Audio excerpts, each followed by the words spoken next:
researching after an in-service to just get some more information. Guess what, guys? That counts as CEUs, as in-service hours. If you're thinking about a condition that your child has, fetal alcohol syndrome or something like that, and you go and you research on that, then that counts as CEUs or in-service hours. Any questions on that? Did conference count as CEUs? Yes, 9.25 if you went to the whole conference. But it doesn't count if you don't put an Optima. Okay, thank you. She said, okay, thank you.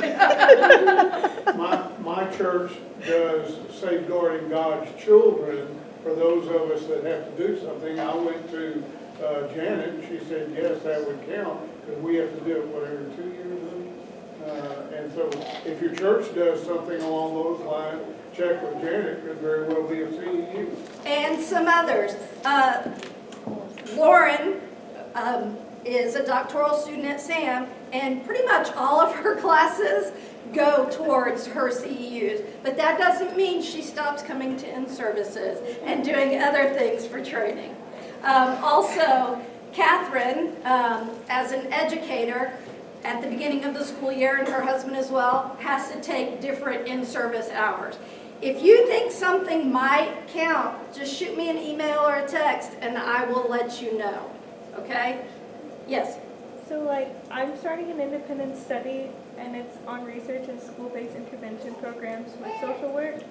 Does that like that count? Probably send me a syllabus, Okay. and at the end of the course, send me My proof thesis. that the course has been completed. Okay. Yes. Okay. Any more questions on that? Tell me again what all you want, because all I put in my log was the name of the video that I watched. Okay, so Angela says, what are we looking for? And I am going to show you a couple of training logs in a minute that will help you answer that question. I do want you to know, I do have copies, I believe it's over on that table, of the upcoming in-service calendar, and this is just half of the calendar. There were a lot of people who, there they are, who went to conference and, you attended one breakout, but you were unable to attend, 3 breakouts at the same time. So a lot of those speakers that we had at conference are actually coming to speak to our advocates. We also, like tonight, we are recording this.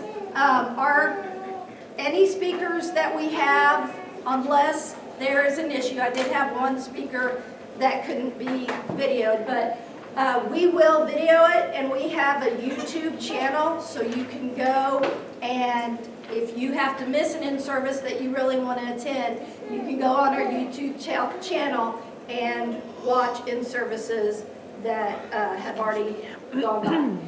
So, like I said, this is just half the year, but we do have the full year already made.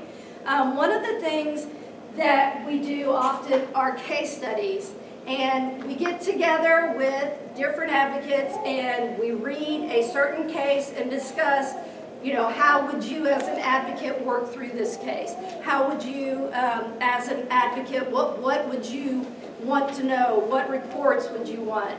What questions do you have? So, training logs, okay. What does a good training log look like, and where can I find the answer to this question at 2 a.m.? The answer is not, call Janet.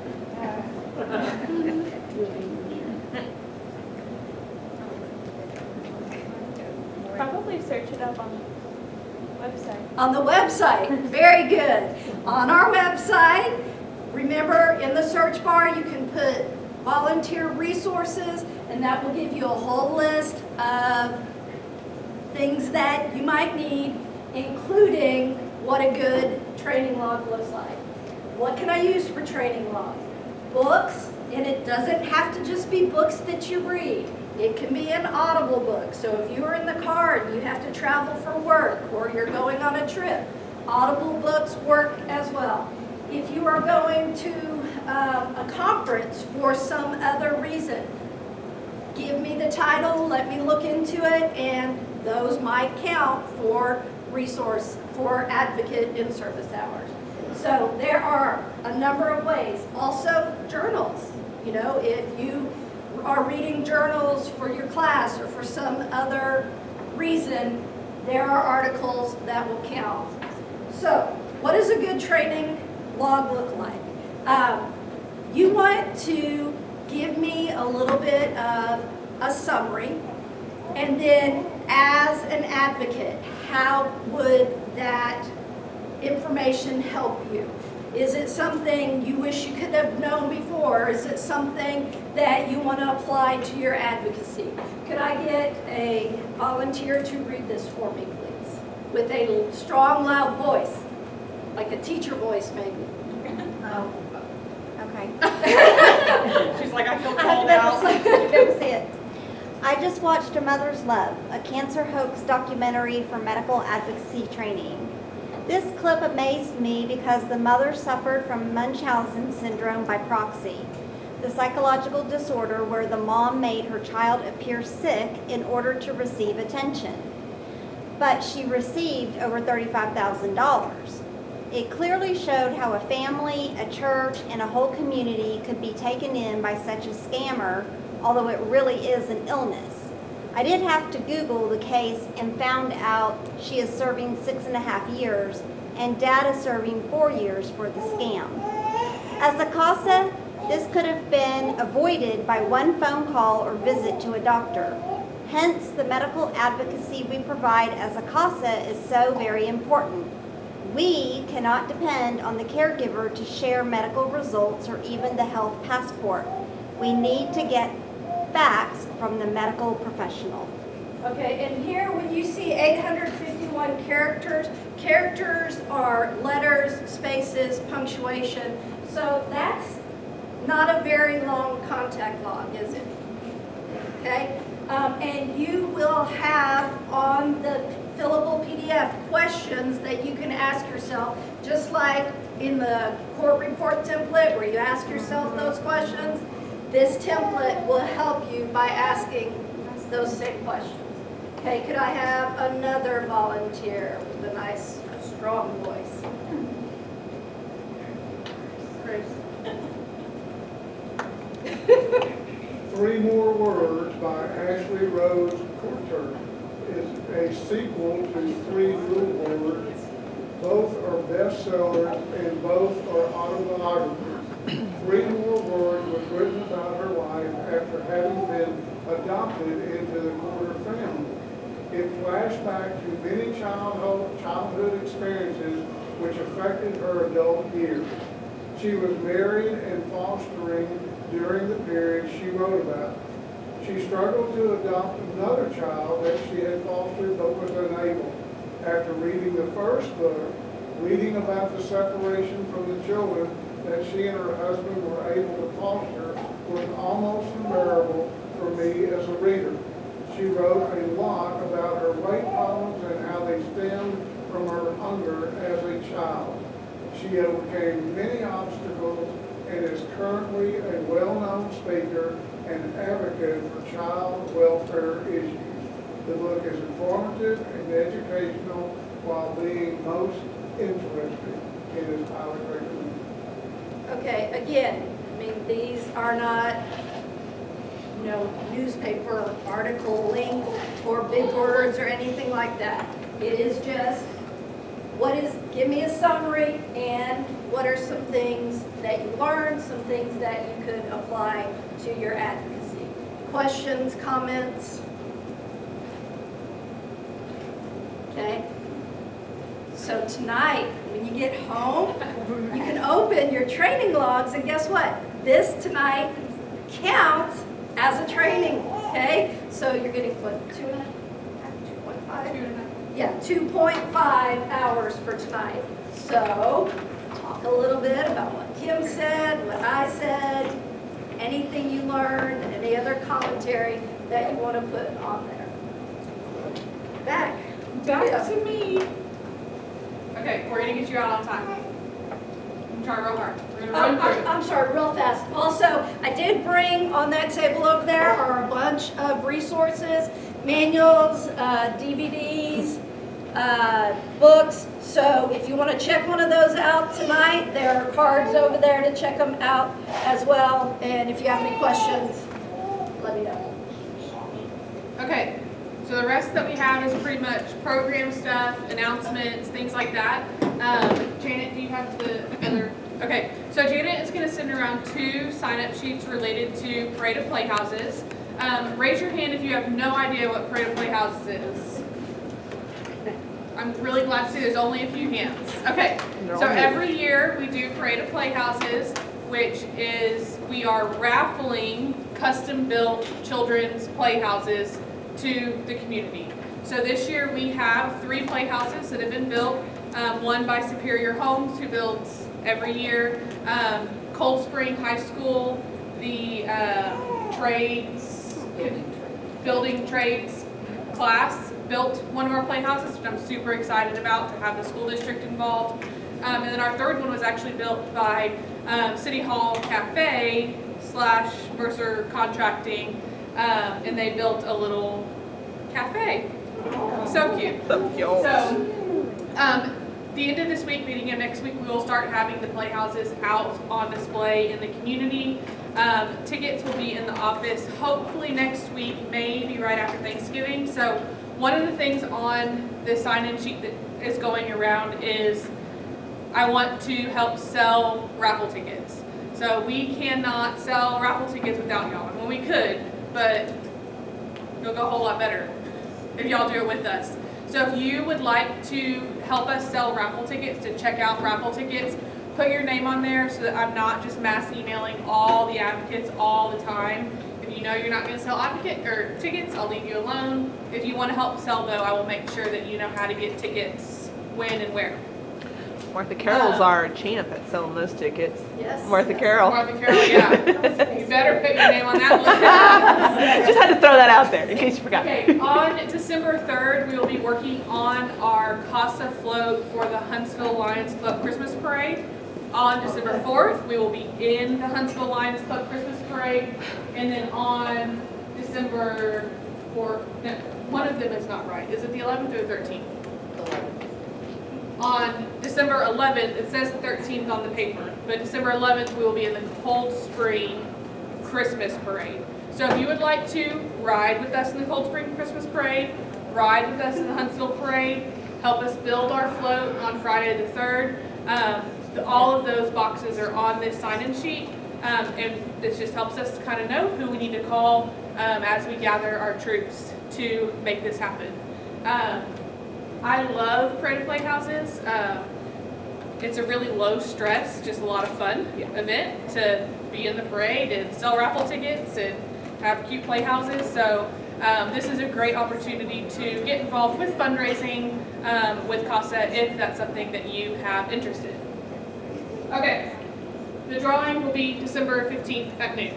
So we have that long to sell raffle tickets. Thanksgiving to December 15th. Okay. Advocate representative.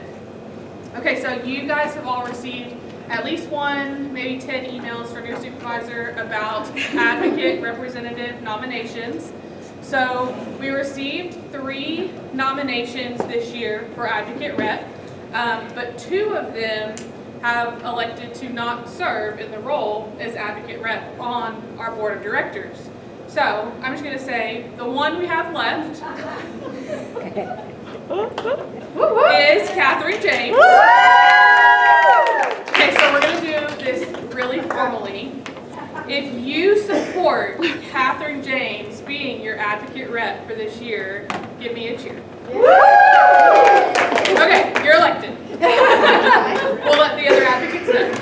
So because Kat was our single nominee that was felt willing and able to serve in that role this year, Catherine will be serving with the CASA board beginning in January. She will replace Lois, who is currently... Catherine, stand up, because not everybody knows. Yes, Catherine, stand up. Gotta know your face now, Catherine. Yes. So, her role is to represent all of you in our board meeting. So one thing that we're going to ask her to do is to share a story or a challenge or a struggle from one of you in one of your cases at our board meetings. But that also means that if there is something happening in the CASA program, whether it's your supervisor or your family or a policy you don't like, that you feel needs to be represented to the board, that you're saying, like, I don't know if the board knows that we're having this problem, Kat is your person to go to say, I just would like for you to pass this information to the board.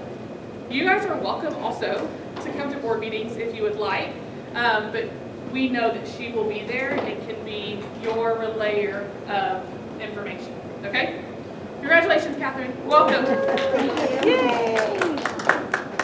Okay, a couple other announcements. Christmas toy drives are going on right now, so we have 12 or 15 boxes scattered around Huntsville. We have a few in Trinity, a couple in Cold Spring. If there are locations in any of our 3 counties that you think wants to collect toys for our kids for Christmas, toys/gifts, let us know and we can get a box to them. But wherever the boxes are, it's posted on our Facebook right now. We'll be on our website soon, the list. We have them, it's kind of the usual, the places that we always have them. So toy drives are going on. We're trying to collect those boxes and all of those gifts right around December 3rd. So our intention is to hopefully have them in the office. You guys have a good 2 weeks to come get what you need, schedule visits, go see your kids if that is your intention for the holidays. Okay, program director. So we have, in June, the board had a strategic planning meeting to talk about the growth of CASA, the future of CASA, so on and so forth. One of the things that came out of this meeting was we feel like we need a program director. And so what that means is the conversation was we want someone on our staff who is intentionally focused on building programs for our children, intentionally focused on learning more about how we can better serve teens, intentionally focused on how we can better serve infants, intentionally focused on how we can better serve our kids that are in PMC and will most likely be in care for 2 or more years from now still. And so this position was created from that thought, is how can we better serve the kids in our program, how can we develop our programs within CASA to better serve our kids and advocates. So the program director position was created. It was posted internally.